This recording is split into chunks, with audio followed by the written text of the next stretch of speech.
Banished from the Hero's Party is a neat fantasy slice of life story with interesting world building that plays into the conflicts in the story. Welcome back to Bad Anime Decisions, Anya here again. The first episode of the anime adaptation just aired on Funimation, and this video is both about what kind of story to expect from the anime, as well as an overall review of the light novel series. There are 3 volumes out in English right now, with the 4th one coming soon. At first I didn't like the world building of this story until I saw how much nuance and thought was put into how the characters approached it.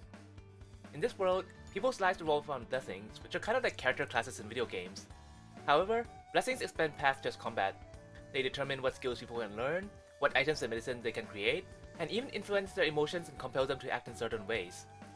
I usually hate these kinds of restrictions, but the good thing about this story is that it shows people who are unhappy with their blessings, and their attempts or failures to coexist with it. For every person who is happy at the power that their blessing gives them, there are people who hate what their blessings turn them into. Then there are people who, while they can't live the ideal life they wanted, are able to manage and coexist with their blessings' urges to live out a content life. It's a good case where the world building, the character conflicts, and the story are all intimately tied together in a neat blend. The main character, Red, used to be Gideon, a member of the Hero's Party out to defeat the Demon Lord. He has a blessing that in video game terms is early game focused, so as their journey progressed, his combat powers were vastly inferior to the late game carries in the party. He is also the older brother to Ruthie, the girl that carries the hero blessing, and is intimately familiar with the downsides of it. It comes with a lot of restrictions that are heavy to the story, but I don't want to spoil you guys, so I won't go into detail right now. I'll just say that it's interesting and done really well. Because he wants to help his sister, and in order to support the party outside of combat, Red does a lot of research and is one of the most knowledgeable about blessings, and he uses his knowledge to guide and consult people who have trouble with theirs.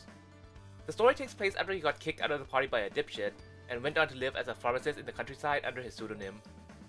The problem with blessings is apparent even in everyday people, far removed from the fighting, like with the bar brawler blessing causing people to get into fights, or peace-loving kids being scared of awakening to combat-oriented blessings. Red's knowledge and skills in different areas let him help his community in various ways, and he quickly became an integral part of them with many friendly connections. Most of the time he tries to live a quiet life, but he gets wrapped up in incidents relating to people's discontent with their blessings, or relating to the fight between humanity and the demons. With him is Rit, a princess that briefly fought alongside the Hero's Party but is living undercover as an adventurer in the countryside. They met each other again after Red drifted there, and started living together and becoming the annoyingly sweet couple that people get jealous of. There are also a lot of flashback scenes that show the previous relationship they had with each other, as well as Red's relationship with the rest of the Hero's Party. The contrast between the past and the present is part of what makes the story intriguing, especially with how Rit's tsundere turned to plain dere. Rit is an extremely adorable character, and the time they spend together is fun and heartwarming. She's also really smart and competent and makes the story shine. She's voiced by Takao Kanon, and the roles I heard from her before like Latina from For My Daughter, and Saikawa Yui from The Detective Authority Dead are all really cute. She's also slated to voice a character in the concurrently airing anime Love Love Alternative, so check out our video on what is Love Love Alternative. There are many colorful characters from all backgrounds that really breathe life into the story, and it's their lives and interactions that make it enjoyable.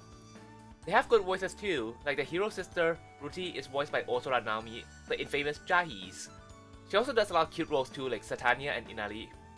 Tise, one of my favorite characters, is voiced by the eternal Kugimiya Rie.